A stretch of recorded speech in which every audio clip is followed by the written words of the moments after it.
తన దర్శనానికి ఇంకా ఎన్నాళ్ళు కన్నీళ్లతో ఉండాలిలా తట్టుకోవడం కాదే నా వల్ల వయ్యారి పిల్ల గుక్క పట్టి ఏడుస్తూనే ప్రాణం నీ వల్ల తట్టుకోవడం కాదే నా వల్ల వయ్యారి పిల్ల గుక్క పట్టి ఏడుస్తూనే ప్రాణం నీ వల్ల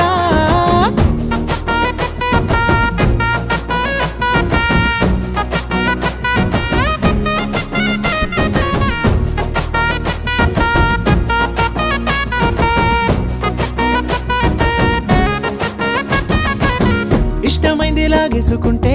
చంటి పిల్లాడల్లాడినట్టే దిక్కు తోచకుందే నాకు నువ్వే లేకుంటే నువ్వు గాని నాతో ఉంటే నవ్వులేరుకుంటానంతే నీ జతలో క్షణాలకే దొరికెను పరిమళమే చక్కగా చట్టా